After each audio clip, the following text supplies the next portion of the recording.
and to the republic for which it stands, one nation, under God, indivisible, with liberty and justice for all.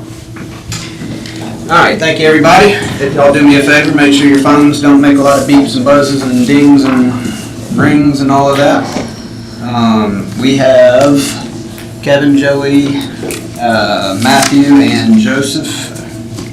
That's the official name. You're in trouble, Joe. And Joe available. Marshall is not here. Is that the only one we're missing? First item is going to be the approval of minutes. This would be the March 11th, 2025 meeting. Everybody had a chance to review, I'm sure. Does anybody have any corrections? So moved. All right, motion Matthew to accept. Second Joe, all in favor? Aye. All opposed? Those are good. Hey, can everybody hear me if I don't have my microphone on? I'm just getting a lot of feedback on it and trying to get that not to happen. All right, no old business, moving down to new business. As per this, we're going to invite everyone to speak for up to 3 minutes each for a maximum period of 30 minutes. First item will be item 4A. This will be a public hearing for 901 Bienville Boulevard, northwest corner of Bienville Boulevard and Washington Avenue, requesting a vacation of an alley. This is a budding PID. Parcel identification number 601-190-5400. Do I have to read all of them, or can I just say as presented in the package? Tom Davies, managing partner with Cardiff Development Partners. Before we go any further, we did get this response. This, I believe, was emailed to everybody, so hopefully you all read it. It's in our packets. Since it came in after the agenda was finalized, do I have a motion to accept the response? So moved. I heard Kevin for the motion and the second for Joe. All in favor? Aye. All opposed? So what we just did is incorporated the response from Tom into the minutes. All right, so we need to go into a public hearing. Do I have a motion? So moved. Motion Matthew, second. Second. Kevin, all in favor? Aye. All opposed? We are in a public hearing. Wade, you want to lead us off? Thank you.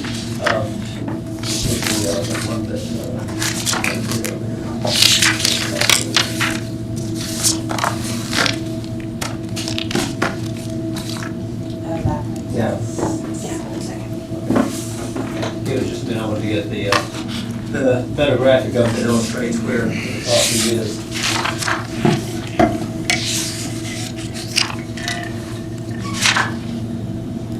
Perfect. Thank you. Okay. First off, said this is a request to close a vacate the city right-of-way that's indicated in the paint there, right in the very center of it, extends from Bienville Boulevard northward towards Arkansas Drive. It's a total of, you can see there, it's a butts, total of 7 parcels, different parcels on there. And the request is to close that area, and the typical process would be to split it halfway down the middle to the adjacent property owners. In this case, I believe they have affidavits from some of those indicating that they do not object to the closure. The property is zoned CH, Regional Commercial and Mixed Use District.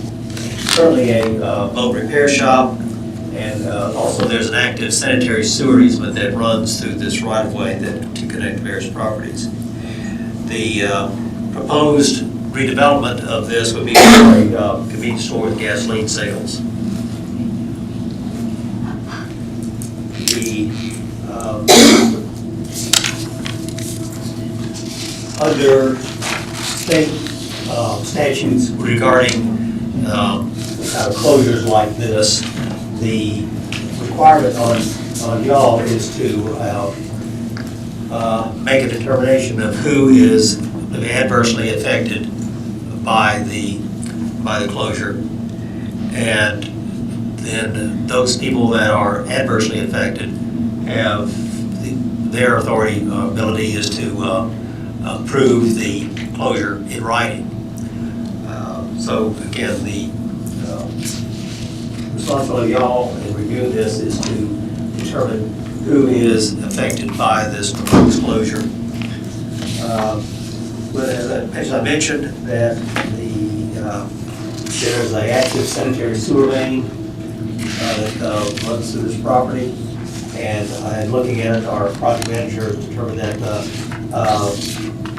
they would need to be a manhole installed within the easement where the property meets the adjacent property.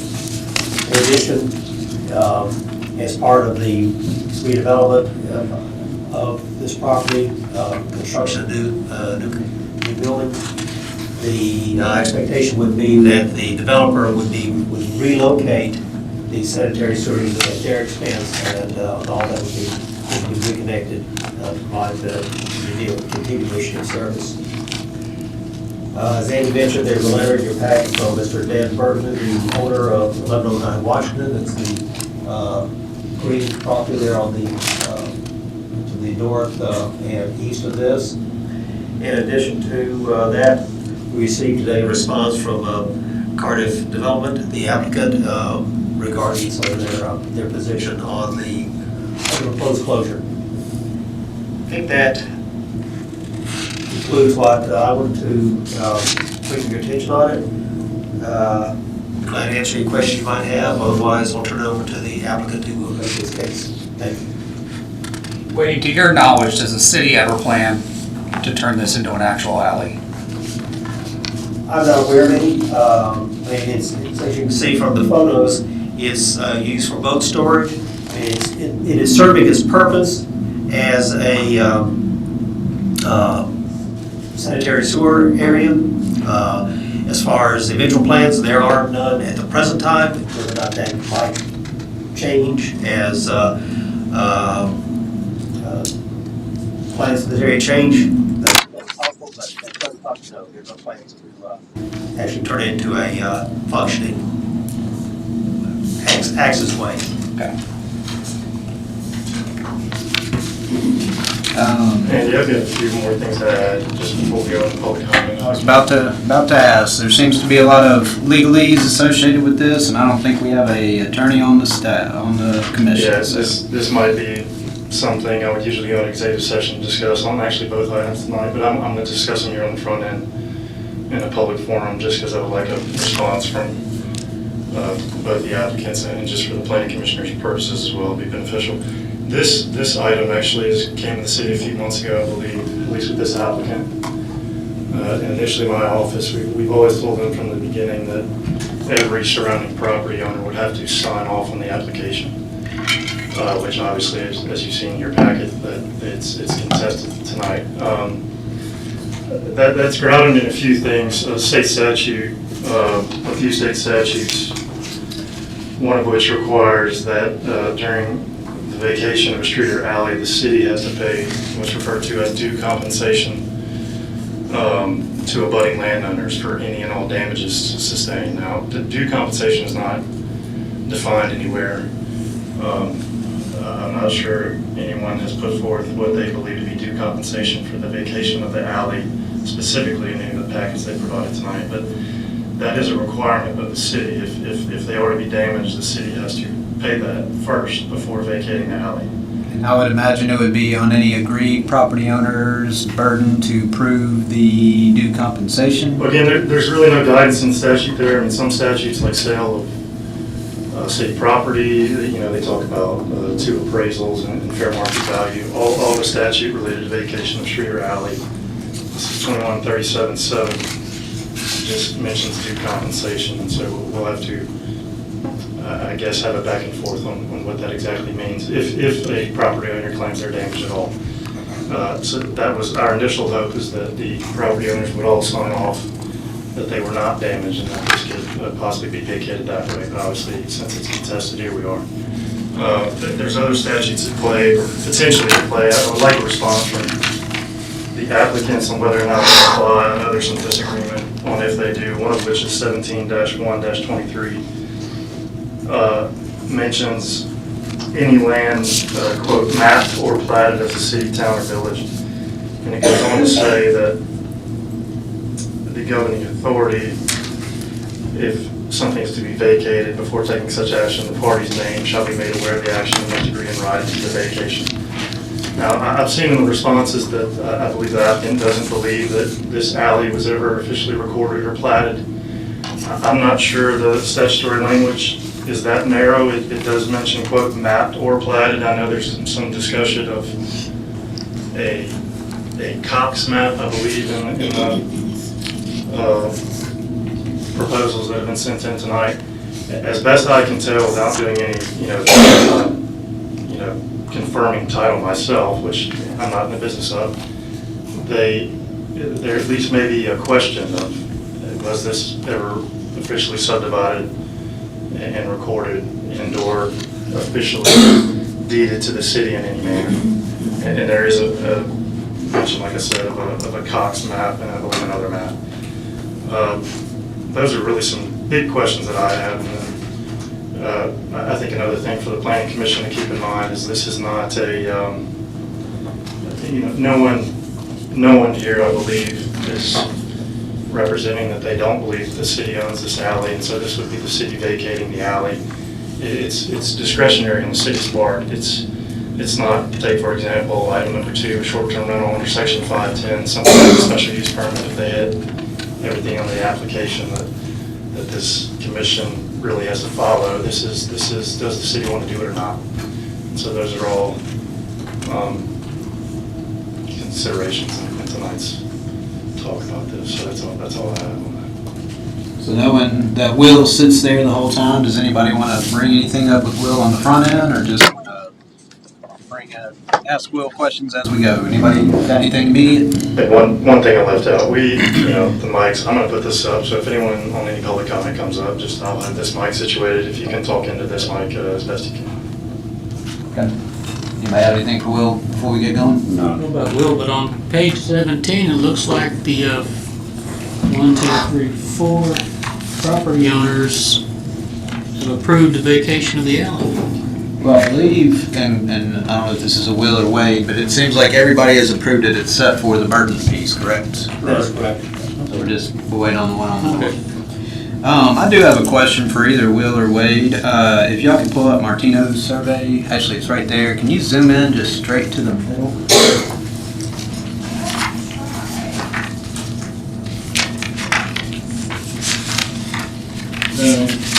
The alley continues north beyond like the southern portion of the, I'm gonna call it the Burton property. But it only continues on the west side. Was that alley previously vacated on the Burton property? Why does that alley have that little flag at the end? From what I understand, it went all the way north. It was vacated back in '98. I saw a bunch of references, but I got cross-eyed trying to figure out which, because I know the one to the west got vacated, right? And you can see it abandoned, unnamed alley, deed book, ... But just that little corner didn't show up as anything. Does everybody see which corner I'm talking about? Yeah. So I just didn't know if that ever existed, why that, because all the other maps, like the city, the zoning map we have, it shows that the alley goes into the Burton piece, but the actual survey shows it not going in there. So I was just curious how that either disappeared or never appeared on that property to begin with. Wade, do you know if this was part of the vacation in 2020? Do you know if this was part of the vacation in 2020? I don't know. I thought that the vacation for 2020, we just included that area to the west, that's on the dash line. That's my understanding as well. Yeah, I don't know for sure. I'd have to do some research to figure that out.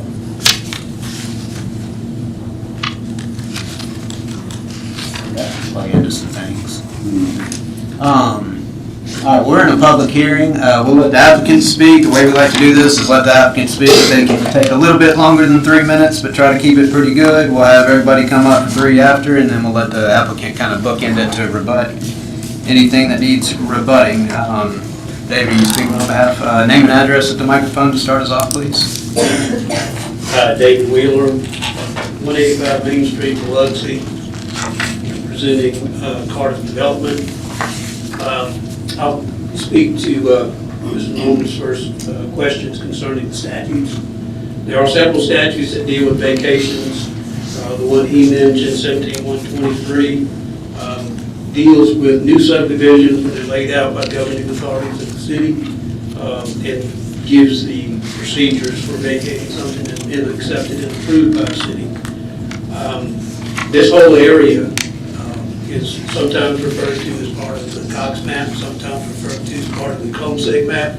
Neither one of those maps are filed in the land records in Jackson County. They're just informal designations. I checked the land records back to 1884 when Mr. Cox and his wife first obtained title to this large section of land. I think it was referenced as a plantation at the time. And then he started deeding off, or his heirs started deeding off different portions. Every one of those lots you see are described as a meets and bounds description. None of them are described as lot 3, lot 4 of the Cox map, because there is no Cox map. You go to the courthouse, you can't find one. So I don't think the subdivision rate, that's titled section 17-123 is subdivision regulations.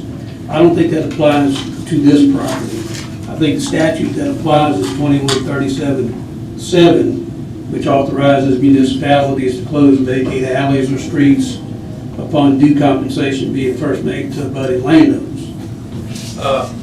Since we don't have platted property, I think that's the one that applies. I have typically found that due compensation is generally the adjoining landowners each get entitled to half of the vacated alley or street, and that's their compensation. On the survey, the reason why the Burton property showed going into the alley is that's the legal description by which they take title to the property. So the legal description does go basically halfway into the alley. So they've really already gotten their compensation that way by getting half the alley. The other thing that I point out is that the developer has offered to give an easement to Pelican Suites that owns the property, an east-west easement across the northern portion of their property over to Church Avenue, so that they would have an ingress and egress availability. If you're familiar at all with this property and you look at the aerials that are in your packet, you'll see that the alley is not open, hasn't been open, hasn't been used. In fact, the city resolution that in 2020 that recognized the city's vacation in 2009 says that the alley hasn't been maintained by the city in over 20 years. It hadn't been used by the public for 20 years. You can see from the aerials, there's trees growing in the middle of the alley. So it's obvious no one uses it, that the boatyard used it, the boats, things like that.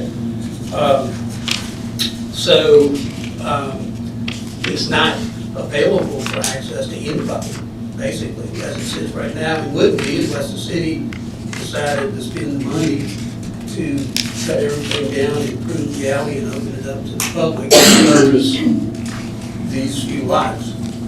And you'll notice that the people that own the properties on all of it except for the Pelican Suites property, it submitted their affidavit saying, yeah, we want to make it. Probably something that should have been done a long time ago. I did find one old case from 1999 that talked about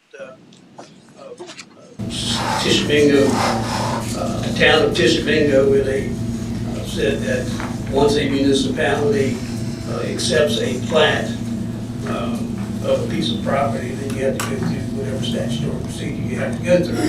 There's nothing in the records that shows that this was ever accepted by the city. And anyone in Ocean Springs or Biloxi or D'Iberville knows alleys pop up and people deed pieces of property and they leave a little stretch for ingress and egress. And it's sometimes known as an unnamed alley. Sometimes whoever owned all the property is known as their alley.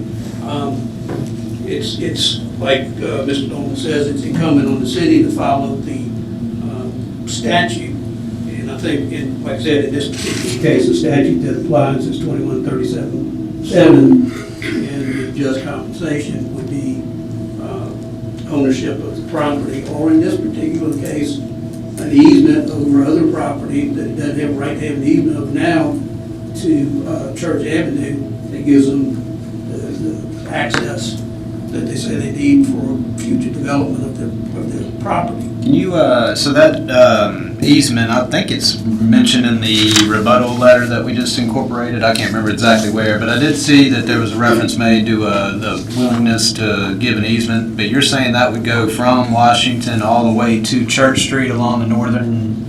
It wouldn't go from Washington. It would go from the end, and I'll let Mr. Davies speak to that in just a minute. I think it would go from the end of Mr. Burton's property over to Church Avenue. Okay, so it wouldn't go all the way. It would just, but it would tie to the right of way on the other side. Right. Okay. And if you also notice in his rebuttal that if you look at the photographs carefully, the alley comes down to a curve. Half the alley is at a curb cut, and I know we dealt with DDOT to try to get a curb cut for something on Highway 90, but good luck getting that. So I just wanted to give you the what I think is the statutes that apply, and the earlier vacations of the east-west portion of the alley, and the way I read those resolutions that didn't get recorded, it was just the east-west portion from Church Avenue over to where it hit the alley. And I think the resolution specifically says that it's not vacating the north-south portion of the alley, primarily because of the sewer easement. And the sewer easement, I mean, they'll relocate as necessary or build with that in mind. So with that, I'll let Mr. Davies say a few things about it. All right, thank you. Unless y'all have any questions for me. Anybody have anything else for David? All right. All right, if you can try to keep your comments under the 3-minute mark, Mr. Davis. Is it Davies or Davis? It's Davies, correct? Davies. I'm applicant and president of Carter Holdings and Carter Development Partners. I want to thank you for being here tonight so I could talk a little bit about the potential of this project and how it will help the community and the Burtons actually. I'm sure there's a misunderstanding of the Burtons. In my response, there's a letter, an email from them. Can you look at that? It's on December 21st. No, the one that you just submitted to me? Yeah. No, I don't have that one on here. No. In his first paragraph at the end of the fourth line, Mr. Burton's, we probably already have it there. The fourth line, Mr. Burton states, the main issue that we have is access. It's,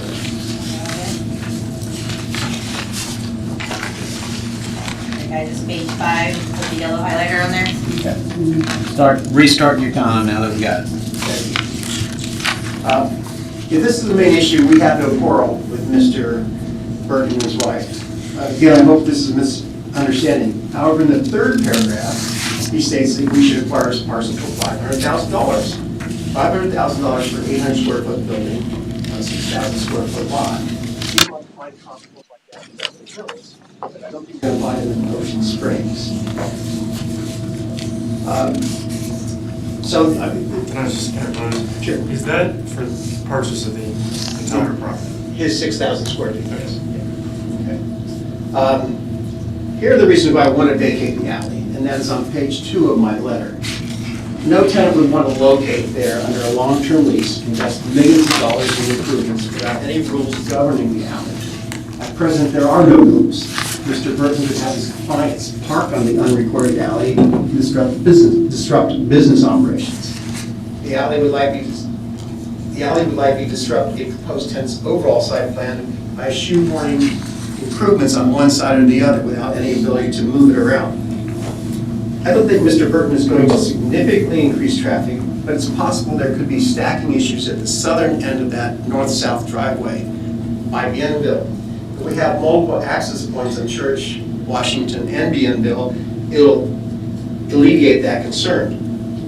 Currently, Mr. Burton has no access except on Washington, has never spoken to the current owners, whether tenant has had ample opportunity to do so over the last 5 years, and even an opportunity to purchase property. I do understand Mr. Burton's concern about access. One of the things we look for when we develop property, and I've developed 4 million square feet in my career, is we look at access, and it is a concern. And so to alleviate that concern, we are going to give a access access easement over the northern portion of our property from Washington to Church, which he can tie into, and we'll also give him one from the northern property line to Bienville. And the reason why, like David mentioned, that the unrecorded easement or alley currently is half on a curb and half on a driveway access. So we think we could move this around. The Mississippi Department of Transportation would approve of something a little further away, and it would be better for everybody. So this could be a condition that you could recommend the project, that we have to provide access easements for Mr. Burton, a north-south and east-west easement, and that could be all incorporated in the design in your recommendation. After our exchange of emails last year, I did research the Uniform Development Code, all 404 pages of it, and the reason why I applied without the Burtons is section 2.445 says, among other things, the planning commission shall not approve a petition for a vacation that will materially injure the rights of non-consenting owner or any public rights or public improvements. By granting these easements that we're willing to do on our property, there cannot be any material injury to Mr. Burton and his property. There just cannot be any material problems. His customers can drive on our property. They just see the driveway, they can pull into ours and go to his parking lot where they can go around the alley. Pelican Suites has a 25.5-foot driveway entrance at the property line that's wide enough. Further back, it does get tight. There's absolutely no reason for anybody to back up with our access easements. No one will ever have to. The northern access easement can be used if there's ever a fire at his property, because we'll have a northern entrance there. The vacation of the alley and the institution of access easements will not create traffic hazards. Rather, it will diminish them. I was looking at the planning report and noticed the comment, this is the same runway that has been brought up periodically over the last 15 years. Isn't it time to redevelop the property? Create some jobs and increase the tax revenue for the city? I will work with Mr. Burton and the city to create a functioning development that will benefit the community and Mr. Burton, a project that will not materially injure the rights of non-consenting or consenting owners or any public rights and public improvements. I ask you approve the project with conditions directed to the board, recommended to the board of aldermen. Thank you, and if you have any questions, I'll take them. Do you have anything for Mr. Davies right now? Okay, we'll get you back up if we need you. Thank you. All right, Mr. Burton, I assume you want to speak, and I'll bump you up to 5 minutes of fairness. Excuse me.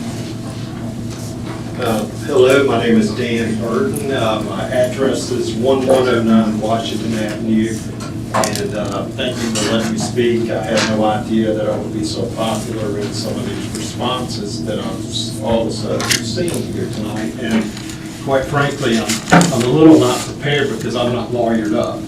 Okay, and so we're going to have we'll have a disagreement here, and I'm going to try to limit my comments to a reasonable amount of time, and I hope you give me a little bit of latitude, because I've seen a lot of information in this information about me and about what I'm trying to do here. Okay, so I'm an Ocean Springs native. I grew up in this neighborhood. Okay, I went to high school at Ocean Springs High School. I graduated high school, and I've been on the coast ever since college. And I have a lot of long-time clients that have known my family since the 50s that they use our accounting practice over the years. And quite frankly, a lot of them have gotten so old that they can't really drive to Gulfport to see me. So that's why I bought that property over there, not because I was looking to expand. It's an 800 square foot office building. So, you can only do so much in that space. I will say that I think it's most important is that why are we even discussing this? Okay, that's my biggest question that I've got here. Because under Mississippi code, and like I said, I don't have my attorney with me, I'm sure I will bring him next time. But the thing is, under Mississippi code, you gotta have all adjacent property owners agree to this in writing. Okay, I understand Mr. Davies has got everybody to agree to this, except me. And I have told him for 4 to 6 months that I'm not interested, okay? Yeah, $500,000 was the purchase price. That's kind of unreasonable, wouldn't you think? I gave him a reasonable offer because I wasn't interested in selling. Okay, I got pushed on having an offer to buy the property, and I gave him an unreasonable offer. Anything that probably anybody in your position would do the same. So that, it's not a matter of money or getting an unreasonable offer. I'm just not interested in selling. Times are changing in Ocean Springs. And so the thing is that alley has been there since the beginning of time, okay, that north-south alley. And so the question is going to be, my property as it stands now is severely limited, you know, for fire protection, safety, as well as traffic right there on Washington Avenue. Okay, I'm thinking, you know, I will be before this, you know, board in the future requesting that alley that has been platted for over probably 100 years be opened up and allow me to be able to access this property and get customers out to Highway 90 from my property. It's an access issue. It's a public safety issue. And I know I sent you about a 6-page letter related to my comments. I thought it'd be more precise to do that, and I'm hoping everybody's had a chance to read that. I know it's kind of dry reading, it's not a lot of fun, but the thing is, I think it's fairly factual. I'm trying not to be subjective in whatever I put in there. So that's the question. Why are we even here to consider that? He doesn't have the approval of the people, so quite frankly, this may be a judicial review that needs to be done at this point in time because he doesn't meet Mississippi code. The second thing is, like I said, is that why have I not actually addressed this issue before? And Mr. Fred Lemon and I'm friends with Andersons here, you know, Billy Anderson, you know, the Anderson family, they operated Bayou Marine there since the 50s and stuff. Okay. Always.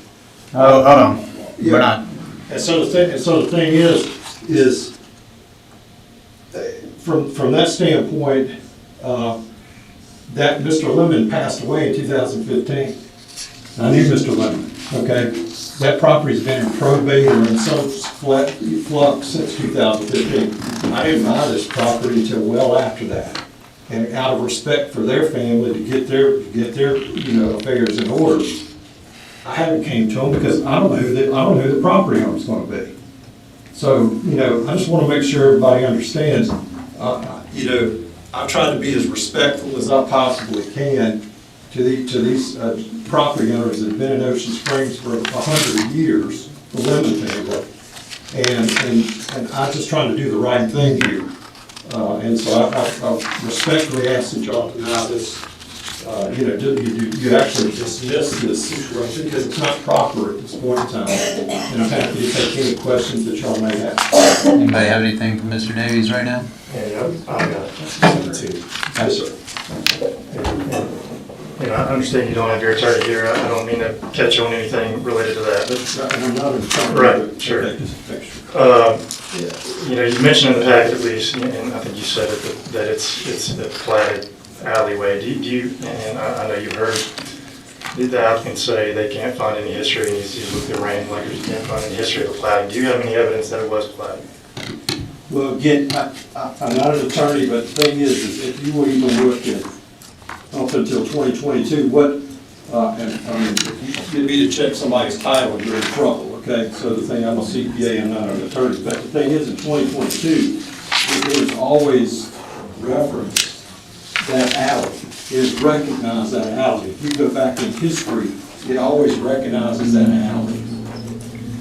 And secondly, I know there's been some back and forth on the $500,000, and have you ever thought about, or can you present any element of damage if the commission and the board were to move forward on the vacation of the alley under due compensation of any damage to you? You know, strictly as it relates to vacating the alley, have you thought of a number, any sort of compensation that would redress you in the vacation of strictly the alley? No, sir, I haven't. I didn't think it was proper to even bring this up at this point in time. So I have a little pencil to it. I have to relocate my business and stuff like that potentially. I mean, so I don't know what the damages would happen. I can assure you we could come up with a calculation on that, but I prefer not to at this point in time. Because, you know, like I told you, I said $500,000 because that was an unreasonable price. Because I don't know what to sell it. I just want access. Just my last question, not necessarily just to you, but the applicant as well, is, you know, other than forcing the city's hand on moving forward, and I know this is not your information, Mr. Burton, is there any room for negotiation here? I'm willing to meet with both of y'all. I'm sure any of the planning commissioners are to discuss come to a resolution by agreement to present this to the city. Is there any wiggle room, or are you just never going to agree to vacating that?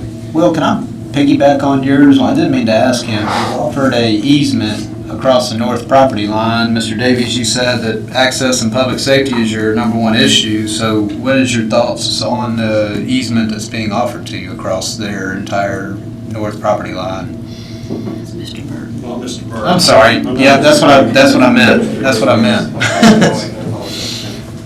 Well, you know, quite frankly, I'm not really prepared to answer that at this point in time because I didn't anticipate coming and actually getting a 4-page letter about what I've been doing and stuff like this. It's not my application here. Okay, I don't have an attorney with me. I mean, I was simply trying to. Well, all right, so. Yeah, I'm going to speak up on this and everything. So moving forward, we've got two parties that are disagreeing on moving forward.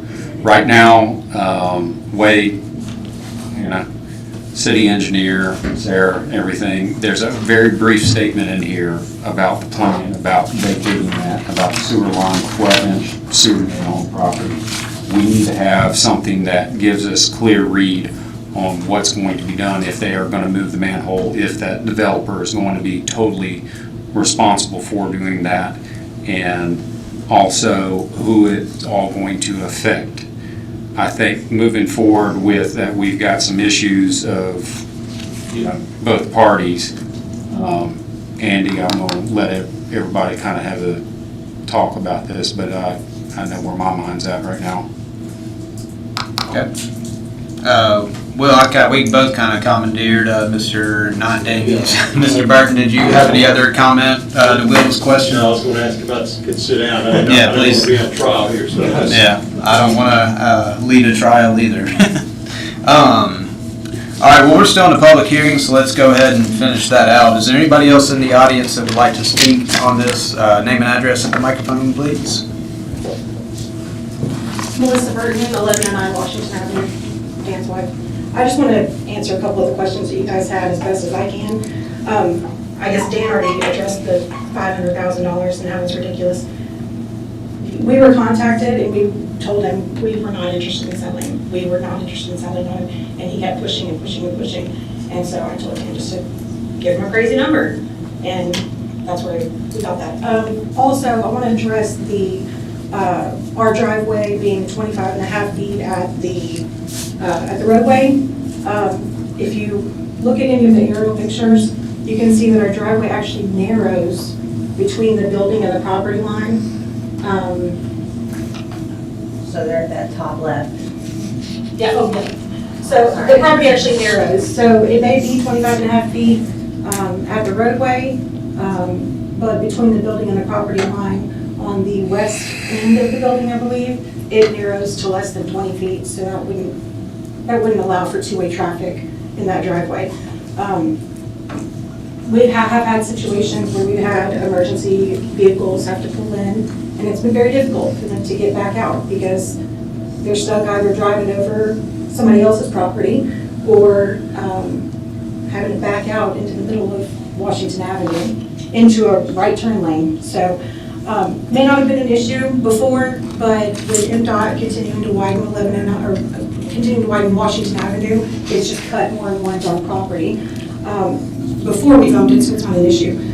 I also want to say that as far as the platting of the alley, I'm not sure about the Cox map or any of that kind of stuff, but I can tell you as far back as I looked, the alley is in every legal description for every one of these adjacent parcels that Mr. Davies wanted to purchase and develop. The alley is in every legal description, as recent as 2022, and as far back as, I don't know, at least the 80s. And then as far as why we haven't kind of addressed having access to this alley before now, the adjacent property has been for sale since the time that we bought 1109. Boats have been parked across the alley since we bought 1109. And because the property was for sale, there was no reason to push the issue with a tenant or an owner of the property that is just trying to dump it anyway. They were trying to sell the property anyway. So we didn't push the issue at the time. We figured we would address the issue now, when we're getting into the situation that somebody actually wants to come and purchase the property and develop it. As far as Mr. Davies' offer of an easement, it was briefly discussed previously, I think back in December. Yeah, there was actually a conversation today. We are not completely opposed to some kind of an agreement, but all we've been offered up to this point is just pie in the sky. We'll give you an easement. We haven't seen a site plan. We don't have any defined direction of where this easement would be, where it would go. I can tell you that we want an easement. If that's the case, we would actually have to have an easement that would dump onto Henville, not on a church. We're not interested in dumping commercial traffic into a residential neighborhood. All right, thank you. Thank you. Anybody else in the audience want to speak for or against? Name and address at the microphone, please. My name is Crystal Linden Mason, 4358 Melvin Road, D'Iberville, Mississippi. First, I would like to say Fred Lemon did pass away in 2015. The probate was closed in 2017. In 2017, the property went up for sale. That property has been up for sale for eons. Everybody passes by there. Everybody sees the for sale sign. There has never been access to their property. I'm not saying that they couldn't give them access, they couldn't do an easement, there just never has been. If anybody in here knows Fred Lemon, he would not let you access his property and drive off of it. I also would like to say, Tom Davies found me on his own. He's never pushed me, he has never done anything. All of us have agreed, except the virgins. So I just kind of wanted to clear that because that's not been the case. Okay. Thank you. All right, thank you, Ms. Crystal. Anybody else in the audience want to speak either for or against? For or against. We typically give the applicant a bookend. If y'all want to say anything that in response to what you've heard, try to keep it under 3 for us.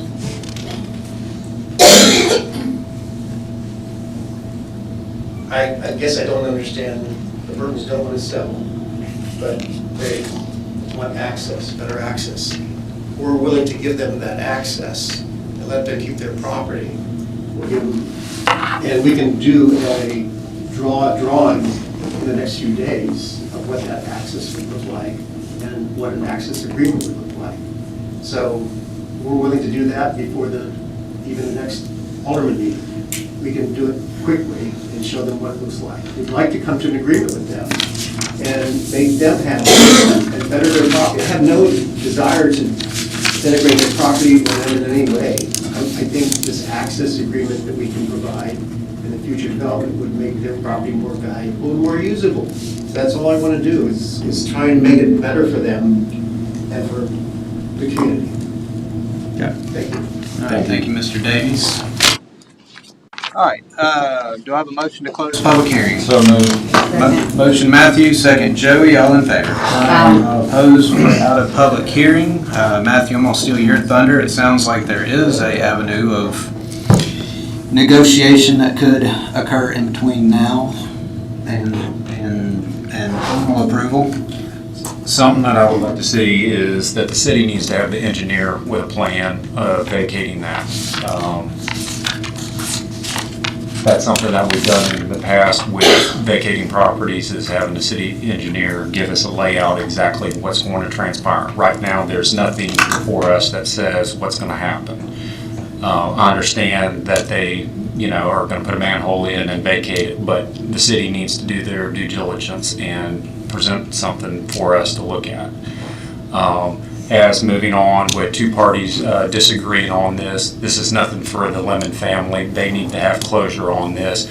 I think for right now, in my way of feeling on it, that this needs to be tabled until the next planning meeting and allow both parties to get together and come up with a resolution on themselves. And I think that should have enough time for the city engineer to give us something to actually look at. So Matthew's kind of indicated a potential motion. He hasn't made a motion, so we're not entertaining it just yet. Does anybody else have any questions or comments? I agree. I think it's too premature for us to make a decision this evening. I think there's a lot of outstanding things that need to be handled before we address it. Okay. I guess the only other option we could have would be to make a motion to approve or deny, but then stipulate that the sewer and the access issues need to be addressed in advance of the board approval. So it's up to us if we want to, would that even be appropriate, Will? You're kind of shaking your head anyway, but. I'm never a fan of contingency measures, but I don't suppose it's inappropriate, but given the complexity of this, I would sway away from Probably be more. contingency. I mean, either a motion to table or approve or deny, I think. Okay. So it sounds like the parties are agreeable in further discussions. And it sounds like the sewer issue is probably a pretty easy fix, but we don't know what it is right now. Correct. So, knowing those things, does anybody want to take a stab at a motion? All right. Make a recommendation that we table the vacation of the infill easement access for the sewer to, subject to the city to do a engineer study for the sewer and for both parties to come to a resolution for the next planning commission meeting will be May 13th. All right, so just a real quick clarification, you said easement access, but I believe you meant vacation of the alley, correct? Correct. All right, so One other thing, you said engineer study, just that the city engineer review it. The engineer needs to review it and give us something substantial to look at it on a report. you want like Public Works to show us how the sewer could be, and really it would probably be on the burden on them to show Public Works what they would do and Public Works to say yes or no. I want to see how many people are affected by that 12-inch main and also what the plan is To do it, okay? All right, Will, do I need to reiterate that motion or are we good? Basically table until the SS easement and the sewer line are agreeable to both the city and both parties. To be reviewed at the next planning commission meeting. Correct. Yeah. Okay. All right, so I have a motion by Matthew to table, and do I have a second on that motion? Second by Joey, all in favor? Aye. All opposed? So we will hear that one back in May, what did you say, 13th? 13th. May 13th. All right, if y'all give me just 2 seconds to get my paperwork in order here. All right, next item will be item 4B. This is a public hearing. This is 241 Lovers Lane. Parcel ID number is 614-650-100. Catherine Vidrine, approval of the short-term rental permit. Do I have a motion to go to public hearing? So moved. Second. Motion by Kevin, second by Joe. All in favor? Aye. All opposed? We are in a public hearing. Mr. Wade. Will, do you have, something you want to lead off with on this one? Do you have anything in store? I'll go through, yeah, get to the, give us a moment to. Sorry, go a lot of through the- pages. Yeah. So you said this is a request for a short-term rental permit. It is in the, it's not in one of the Vinci zones, it's in the citywide zone.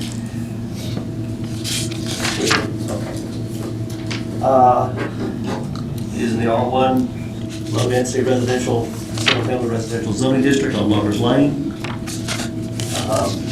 You can see from the findings of the report, the property manager is within a mile limit of the city. Its property was inspected for all the requirements on the 13th of February. It was approved. The maximum occupancy is 6, and the maximum number of vehicles is 6 also. So from that standpoint, it does meet our technical requirements of the short-term rental ordinance. And that concludes what I have to say. Any questions about that first? Wade, real quick on that, one of the inspections had about 3 notes on it. Existing guardrails weren't compliant, handrails down the stairs to the pool, and something about the windows in the master bedroom. Have those been addressed? They were reviewed by the fire marshal and the building inspector, and they said they were satisfied with the situation as it is right now. Those notes were there for the re-inspection purposes. Okay. So they did go back out subsequent to the 2/13 date, and all that had been addressed. That's my understanding. These are, okay. Anybody else have anything for Wade? Sounds like Will has a little follow-up. Yeah, and again, a little bit out of the norm here. I'll address some of these legal issues in the public forum, because a lot of these are directed at some of the comments I've seen in the packet that were received on this item. This, I believe back in 2018, Wade, is when this was initially, this property applied for short-term rental and was denied based on, it must have been one of the first short-term rental. It was denied based on they were operating there's evidence that they were operating a short-term rental business without a permit. Without a permit, operating and advertising prior to the permit. And they subsequently filed an appeal in the circuit court from the city's decision of that denial. And that appeal kind of sat there for a number of years and was never worked up or ordered by the court. So I believe last year, the year before, the property owner came back and said, hey, we want to apply for short-term rental again, but it turns out upon review their lawsuit on that initial 2018 appeal was still pending with no resolution. So I said we can't have a pending lawsuit and the application go forward. So they agreed to dismiss that lawsuit, and it was dismissed, I believe, at the end of, I want to say December of 2024. So at that point, I advised the planning department, yes, she can go ahead and submit her application on this for this short-term rental. And again, that was on the basis, that previous denial was on the basis of already operating and advertising a short-term rental without having been granted a permit first. Now, I've seen some comments in the packet related to the covenants of the subdivision and perhaps what the ordinance requires in relation to a short-term rental. I think most of you were on the planning commission, maybe not everybody, back in 2022. We had an appeal of a short-term rental on the plan of Jared Rose. This was up on Cary Cove where the board's decision was reversed in denying the permit because the court said our ordinance requires both an active HOA and covenants that restrict a short-term rental, not one or the other.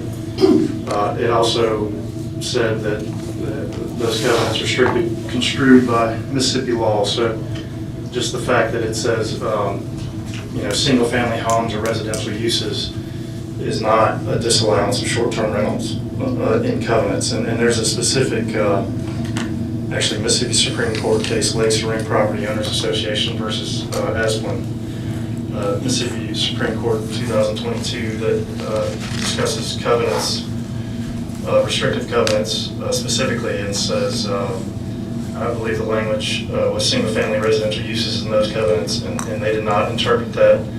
They didn't find that a short-term rental is a quote-unquote commercial use that would bring it outside of covenants that require residential uses only. So,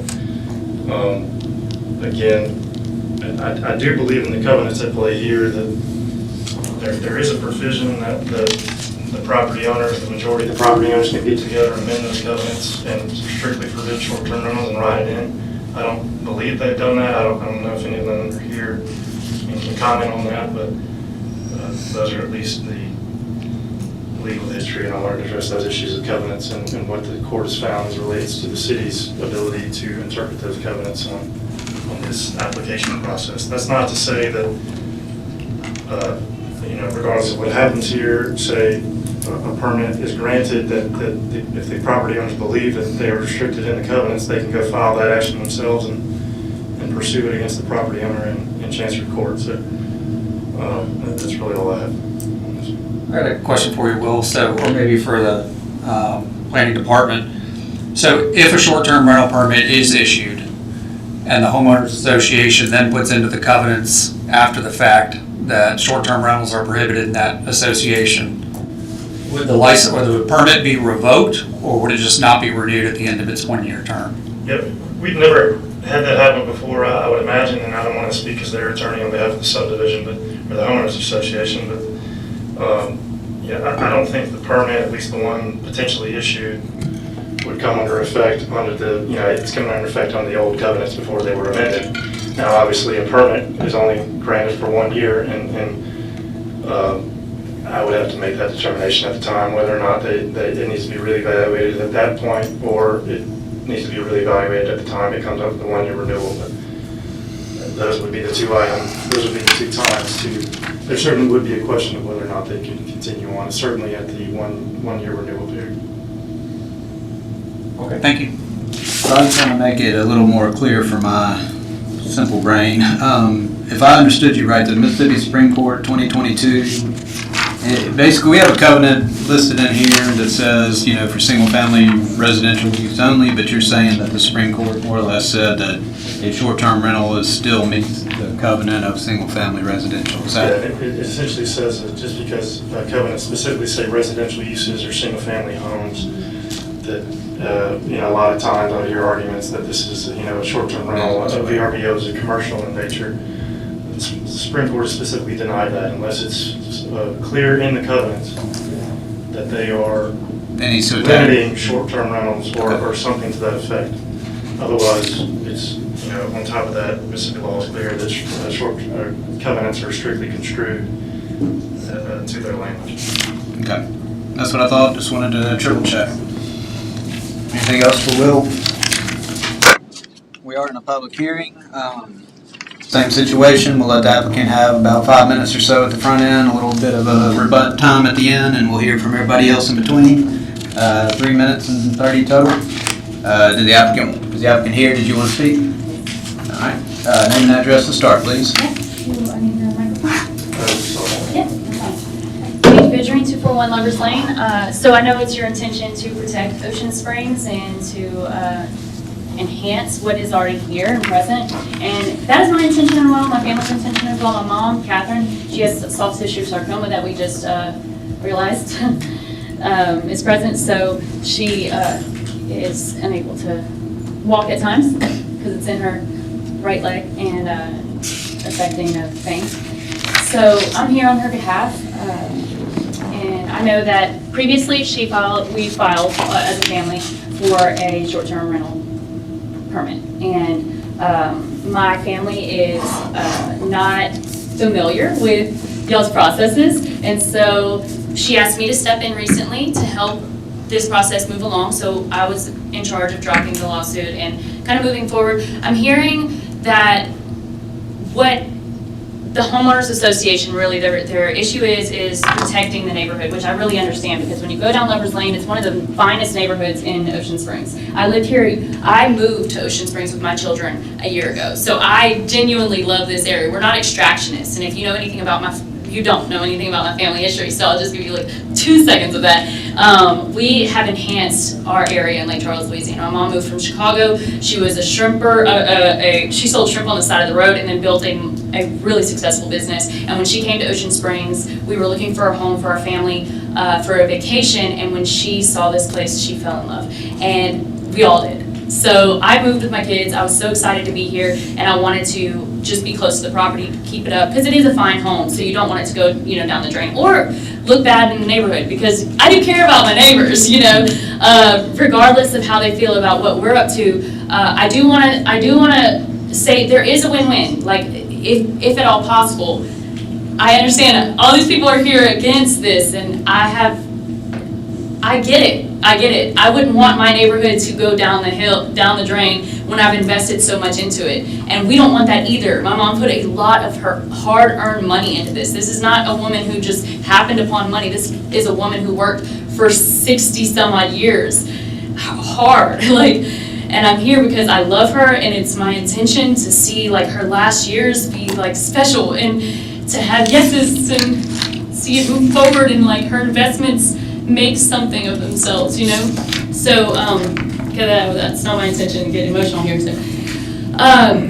When it comes to this short-term permit, whether, you know, the covenants are there now saying no or yes, you know, if we do get the permit, I can assure you that we plan to have a host that will be available for the renters. We don't anticipate any low-income renters or anyone who wants to devalue the property. The property is a very expensive property. I mean, insurance alone is insane. So it is not our intention to have to dump any more money into it, but we do want to share it. This is a very special place. I don't know if y'all have ever seen it, but the Lebranos, their love created this temple, and when I tell you this is one of the most special homes, I want to share it with people. I want people to see this.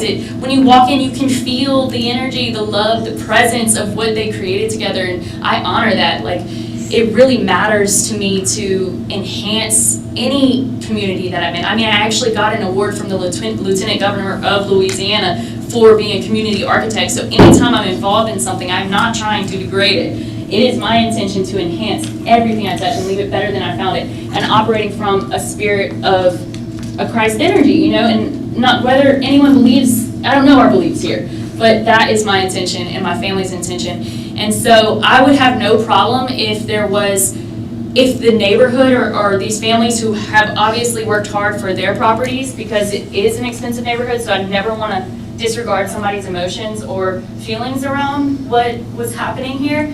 I would even suggest us come to an agreement on like what that looks like for our renters. What requirements, we want to have requirements. And I had a home in Lake Charles that I rented when I moved here.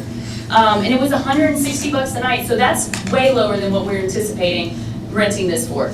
And I had not one issue with my renters because I didn't want anyone in my home. So I had personal relationships with them. So when it comes to like the requirements of these people that are gonna be in this home, I fully anticipate being an active part in making sure they are quality. So for instance, John Travolta apparently is filming a production around here. They asked to use our property, but I didn't want to get us, I refused because I'm just not willing to like overstep the boundaries here. I like to have really solid relationships with city officials in my town because like I said, we do enhance the city. So having any sort of ill will with my neighbors or with city officials is not the intention. Am I at my 3 minutes? Yeah. Okay, all right. I'll So that's it. say something. Yeah, got you. I felt it. All right, if we need to bring you back, we'll give you a chance Okay, at the cool. end. All right, thank you. I didn't ask if anybody had any questions before she sat down. No. All right, we're in a public hearing. Anybody else that would like to speak about the short-term rental on Lovers Lane? Come on to the microphone, name and address.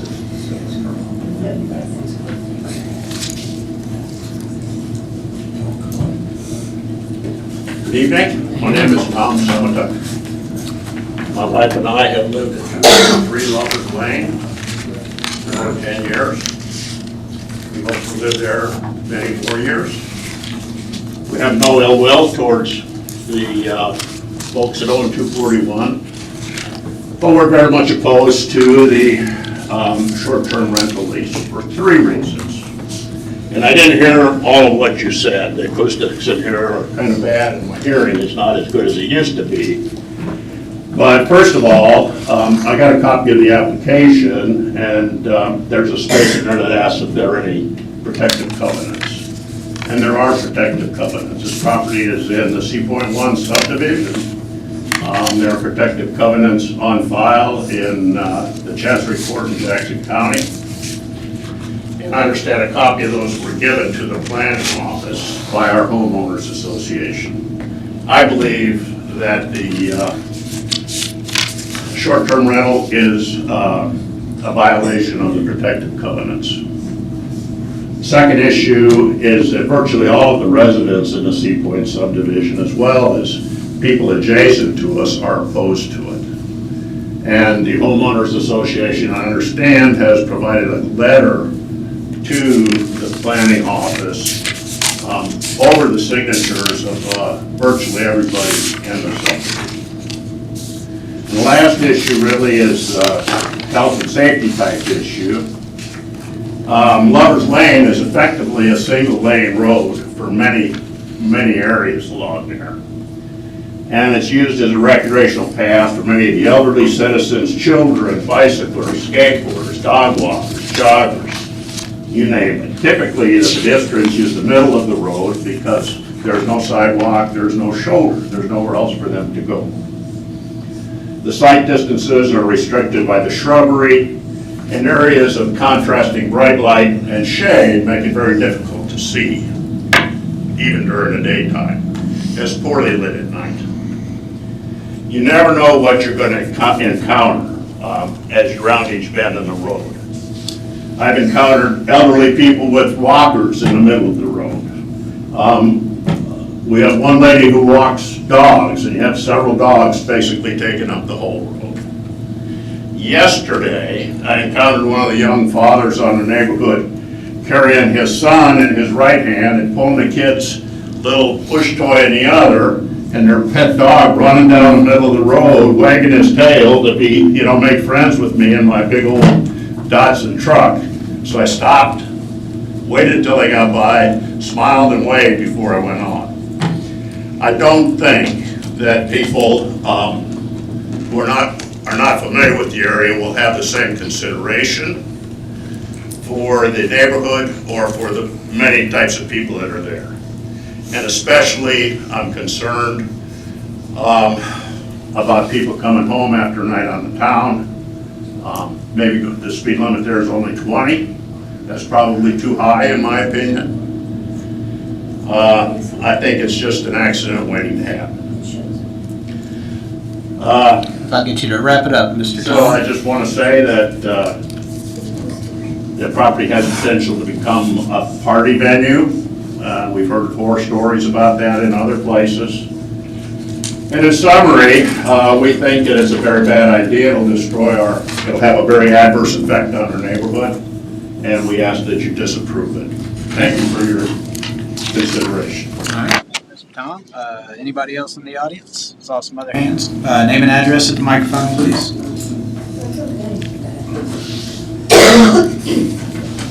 My name is Roy Weiss. My wife Hyla and I live at 305 Lovers Lane. I just briefly wanted to add one thing, and that was, if I understand correctly, one of the issues when this was originally addressed and turned down was that the owners of the house was already advertising, and they're doing the same now. So it is advertised now on the website. So the question just again is, are we in the same pattern? I mean, what are we in the same pattern? Are we doing the same thing? And if it was an issue then, why is it not an issue now? Thank you very much. All right, thank you, Mr. Red.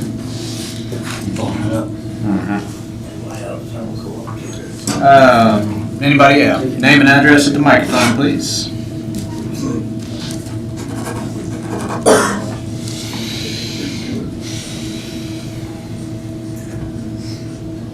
Good evening. My name is Paul Broussard. I live at 240 Lovers Lane across the street from the property we're discussing. We had this hearing a while back, and you people made the right decision. You know why you made the right decision? Because you did what was best for Ocean Springs. Lovers Lane is an iconic estate street.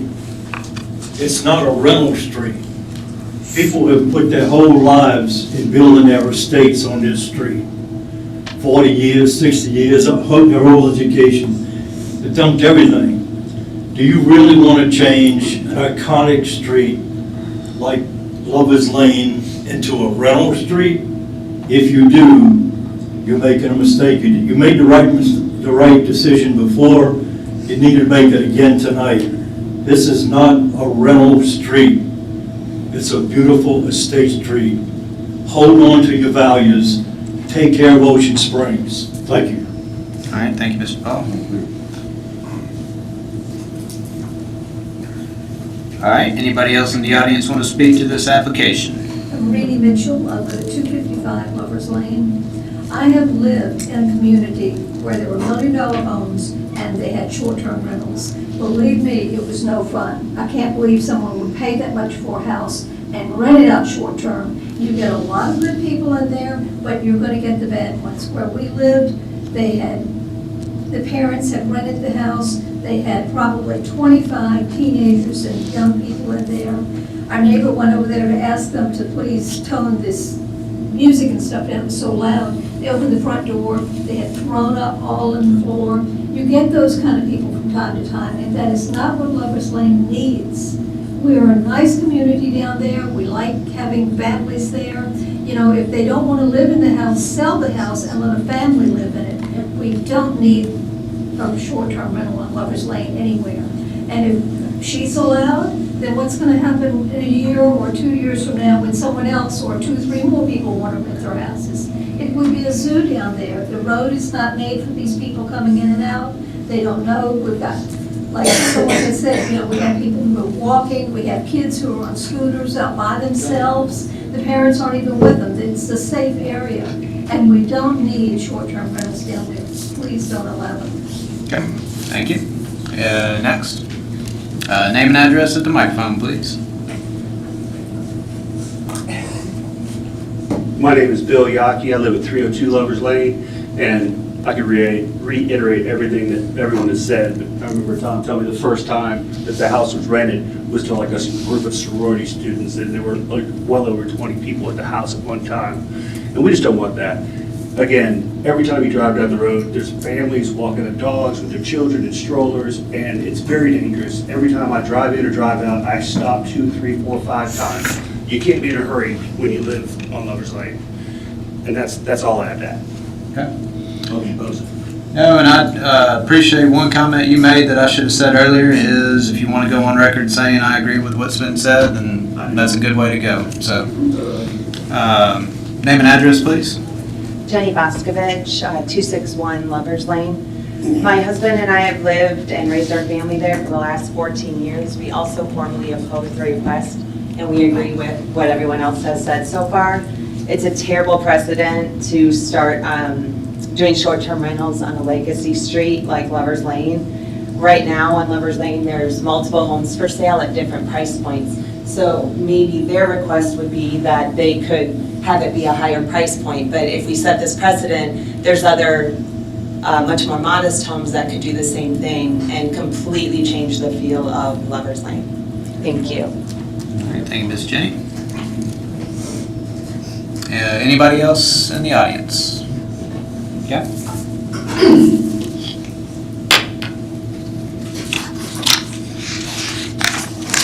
I'm Karen Stennis, 399 McGinnis Avenue. And I guess I come here because I am an alderman-elect, and I'll be representing all these people. And I would say I don't have dog in the fight, but I do. And my question to you, are your hands tied? And that do you have any mechanism that you can deny the permit without getting a lawsuit on you? I'm just leaving you with that question. I think eventually we're going to have to look at some of these short-term rentals and try to come up with some better caps or some better ideas about short-term rental. Because as it stands now, what I see is that unless they're breaking the law, you have no way to say no, or to say, you know, if you say yes, you're kind of damned if you do and damned if you don't. And so I think it's just something to think about in the future. Thanks. All right, thank you. All right, anybody else? Name and address, please.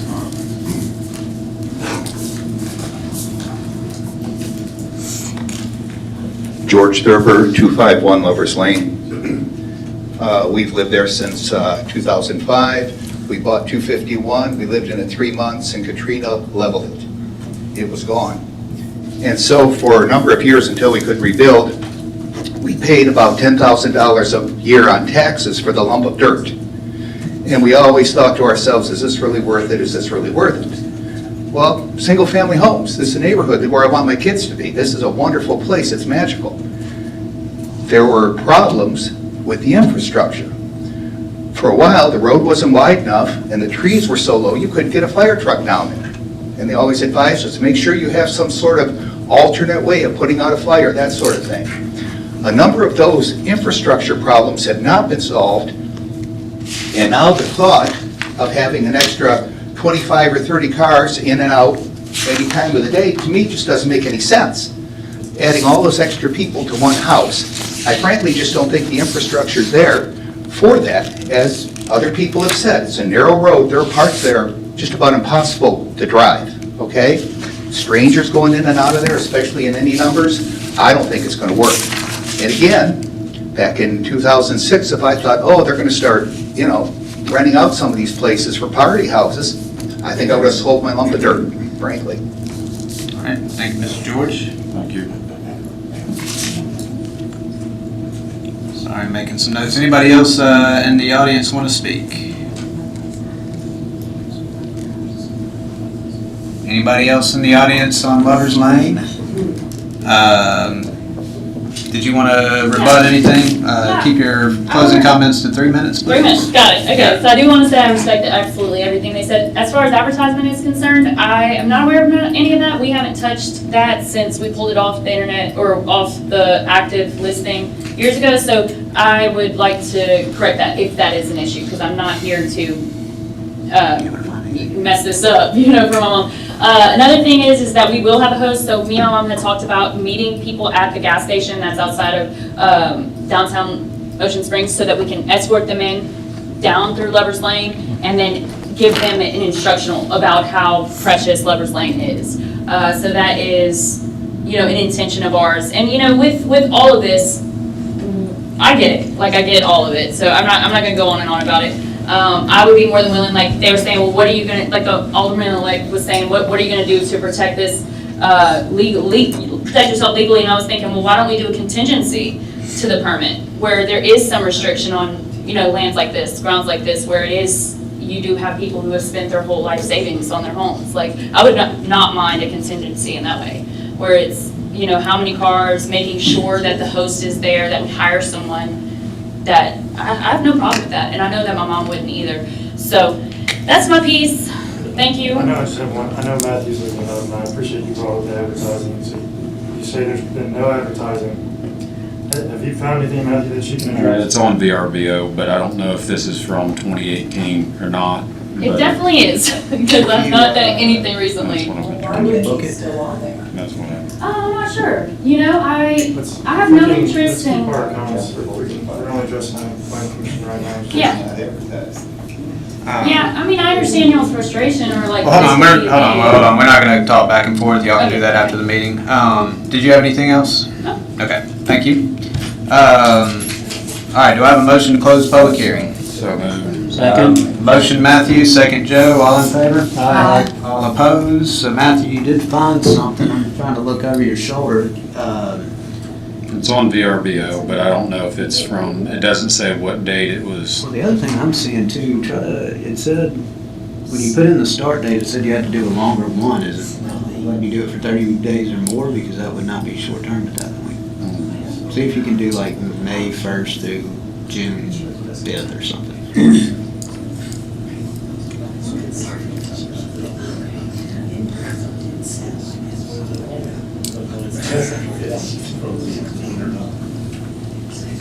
It's letting you do it for 30 days. Okay.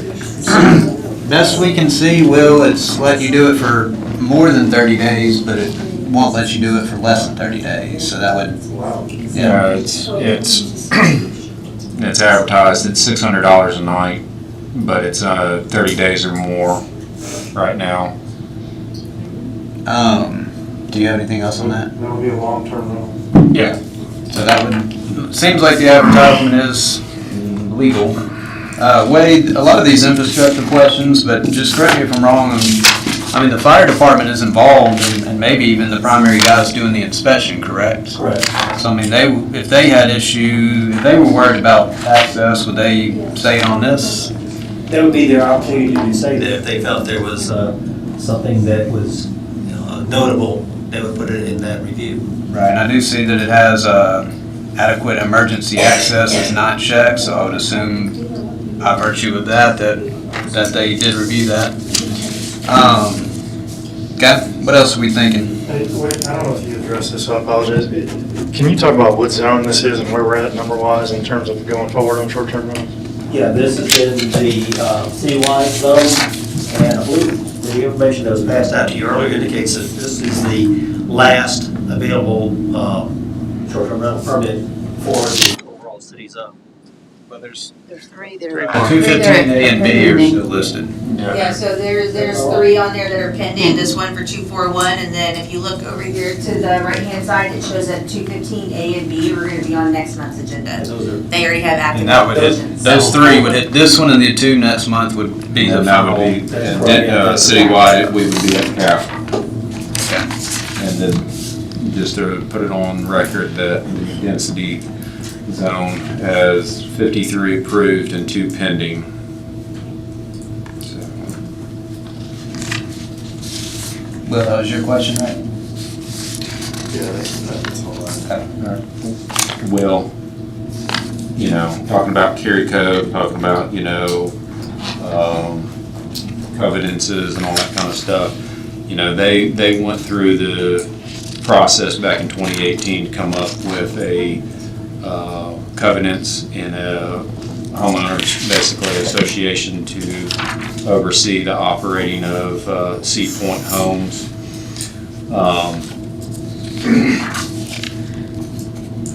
Any more comment on that? Yeah, I mean, maybe I didn't say all of what I wanted to say, but I'll kind of reiterate what I said initially. That I don't believe the covenants were changed or began in 2018. I think they predate that, and the audience can tell me if I'm wrong, but I believe an HOA was initiated. Yeah, obviously, 1964 was the original, but they went in and put a LLC together in 2018. Right, and as the city's been told on the previous appeal, our ordinance requires an active HOA, number 1, and number 2, short-term rental covenants that restrict, covenants that restrict short-term rentals. So I know that, I think they're relying on the single-family dwelling, not to exceed 2 stories, residential purposes, item 1 under the protective covenants. I've kind of laid out already that the courts do not agree that forbids a short-term rental. Both the Circuit Court of Jackson County, that they, I can read the opinion, there's one sentence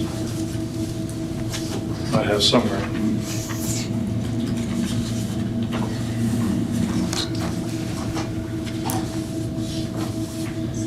Again, this was on the Jared Rhodes appeal of short-term rental from the city's decision back in 2022. This was issued in 2024.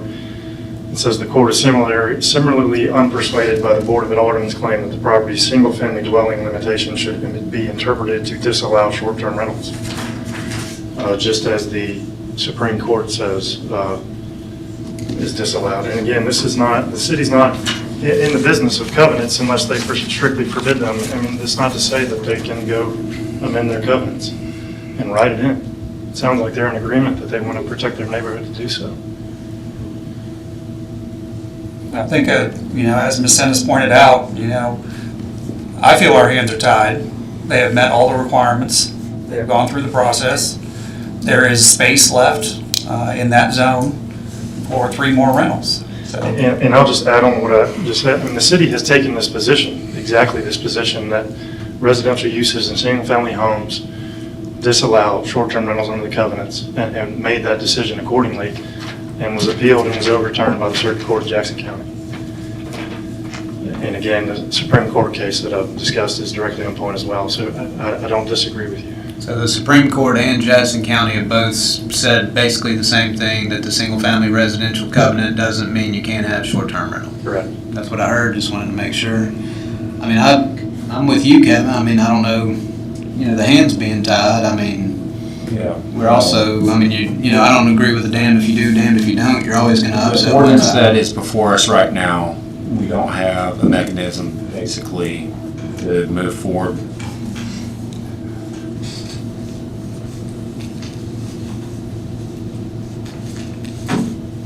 Move forward with denial. yeah, we can't move forward with denial with the ordinance that's before us right now. It's gonna wind up, you know, the city needs to go and redraft the ordinance and work with it for the residents of Ocean Springs. I mean, that's not to say the alderman couldn't put a moratorium on all STRs until we resolve that. I think tonight, I think we need to move. We ain't got that power. We need to move forward right now, and I got something that I want to follow up on. Well, you have a commissioner forum just scheduled waiting for you. Yep. Anybody else have any questions, comments, concerns for the applicant, for Will, for Wade? Anything lingering on your minds?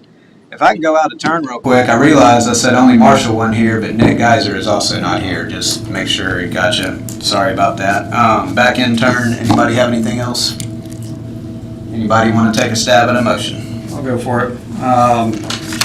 Recommend approval of the short-term rental located at 241 Lovers Lane with an annual renewal in compliance with the City of Ocean Springs short-term rental ordinance. All right, we have a motion by Kevin, second by